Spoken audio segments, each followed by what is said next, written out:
Το ιδανικό σχολείο το φαντάζομαι με πολλές αίθουσες για διάφορα πράγματα. Να είναι μισή ώρα μαθήματα και μισή ώρα γυμναστική. Να γίνουν δύναμη τα παιδιά και να μπορούν να κάνουν μάθημα. Το ιδανικό σχολείο για μένα είναι ένα σχολείο το οποίο έχει στο πυρήνα του βασικές δημοκρατικές αξίες, όπως η αξία της ισότητας, της δικαιοσύνης, της συμπερίληψης. Το πρόγραμμα Όλα τα παιδιά στην εκπαίδευση μας βοήθησε πάρα πολύ στην επικοινωνία των γονέων, των παιδιών αλλά και των καθηγητών, τόσο στην τυπική εκπαίδευση όσο και στη μη τυπική εκπαίδευση. Η μεγαλύτερη πρόκληση μέσα στη δομή είναι το ότι συνεχώς ο πληθυσμός μεταβάλλεται. Το ότι κάθε εβδομάδα έχουμε διαφορετικές τάξεις με καινούργια παιδιά και καινούργιες ανάγκες. Οπότε διαφοροποιούμε τη διδασκαλία μας, γιατί υπάρχουν πολλά παιδιά που στη χώρα καταγωγή τους είχαν πρόσβαση στην εκπαίδευση, ενώ υπάρχουν παιδιά που έρχονται και σε ηλικία 16 χρονών και μπορεί να μην μπορούν να κρατήσουν το μολύβι. Πριν μάθω αγγλικά, κανείς δεν παίζει μαζί μου, γι' αυτό ήμουν καινούρια και γι' αυτό κανείς δεν παίζω. Αυτή είναι το πρόβλημά μου. ما كان في أي صعوبات يعني هن حابين هذا الشيء المدرسة ما فيها أي شيء الأولاد بحبوها بأول شيء إنه كنت أنا ما كنت حابة إني أسجلهم لأنه كان في كتير أشياء إنه حابة أقدم لهم إياها مثل إنه الأكل اللبس يتعاملوا مثل الأطفال بس إنه بعدين لقيت إنه كل شيء منيح وما في أي صعوبة فيها وكتير حلوة. أي بصراحة أول شيء هيك إنه فكرت إني أنا بدي أسجل وأنا ما بعرف أحكي لغة وحيكون معي صعب هذا الشيء. فإنه هون الأنسات ساعدوني وسجلوا لي إياهم ومعاملتهم كانت كتير منيحة.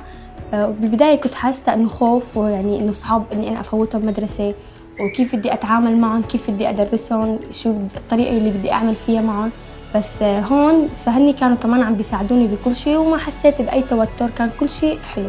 Υποστηρίζουμε πάρα πολύ και τους γονείς και τους φέρουμε σε επαφή με τα δημόσια σχολεία. Και κινόμαστε σαν μία γέφυρα ώστε οι γονείς να γνωρίζουν τους καθηγητές και τους δασκάλους από τα δημόσια σχολεία, να ενημερώνονται για την επίδοση των παιδιών και για τυχόν προβλήματα που μπορεί να υπάρξουν. Και παράλληλα συνεργαζόμαστε και με τους συντονιστές εκπαίδευσης προσφύγων για την εγγραφή των παιδιών και για όλη τη διαδικασία για τα δημόσια σχολεία. Εδώ με βοηθάνε αρκετά. Με βοηθάνε και στα μαθήματα. Πιο πολύ στα μαθήματα με βοηθάνε εδώ. Στα μαθηματικά, στα αγγλικά, πιο πολύ εδώ. Δεν μπορώ μόνο μου να το κάνω και μου βοηθάνε πολύ. Το πρόγραμμα υποστηρίζει τα παιδιά κυρίως στο εκπαιδευτικό κομμάτι, δίνοντας μια έμφαση στην ελληνική γλώσσα, καθώς αυτή είναι η γλώσσα του σχολείου και της κοινωνίας και είναι μεγάλο κομμάτι της ένταξης. Και από εκεί και πέρα υποστηρίζει στα μαθηματικά, στις φυσικές επιστήμες και σε όλα τα μαθήματα που χρειάζονται και γίνονται στο σχολείο. Στο πλαίσιο του προγράμματος Όλα τα παιδιά στην εκπαίδευση, έχουμε τα κέντρα μελέτης και δημιουργικών δραστηριοτήτων.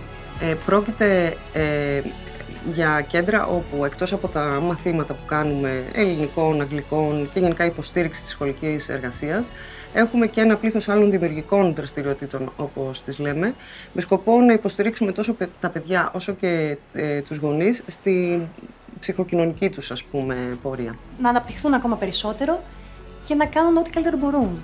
Και για μένα αυτό είναι το σημαντικό, να δημιουργήσουμε ένα χώρο ασφαλή και όμορφο. Επομένως, πρόκειται για δραστηριότητες αυτό που λέμε κοινωνικής και συναισθηματικής μάθησης. Δηλαδή, για δραστηριότητες που κάπως προωθούν τη συνεργασία των παιδιών, τις δεξιότητες ζωής, όπως λέμε αλλιώς. Συνεργασία, ομαδικότητα, σεβασμός του άλλου. Έχω πολλούς αγαπημένους δάσκαλους, αλλά η αγαπημένη μου κυρία είναι η κυρία Κική. Γιατί νιώθω ότι κάθε φορά που με βλέπει, νιώθει ευχάριστα, ενδιαφέρεται αυτή το κάτι παραπάνω. Η αγαπημένη μου είναι η κυρία Αλεξάνδρα. Θεωρώ ότι με καταλαβαίνει πάρα πολύ. Οι δάσκαλοι που μου αρέσουν σε αυτό το κέντρο είναι όλοι. Ναι, όλοι. Η αλλαγή που βλέπουμε και είναι εμφανής στα παιδιά από το αρχικό του στάδιο στην αρχή στο δημόσιο σχολείο μέχρι και τα πρώτα τους βήματα και μετά όταν πια αρχίζουν και σταδιακά καταλαβαίνουν κάπως τη γλώσσα, είναι τρομερή. Αλλάζει η αυτοπεποίθησή τους, σταματάνε να φοβούνται τόσο πολύ. Εγώ θέλω να γίνω, όταν θα μεγαλώσω, θέλω να γίνω αεροσυνοδός. Μου αρέσει να ταξιδεύω, να πηγαίνω σε άλλες χώρες. Να γίνω δικηγόρος, να έρθω ξανά αυτό το δομή, να βοηθάω άλλα τα παιδάκια που δεν έχουν χαρτιά και θέλουν βοήθεια.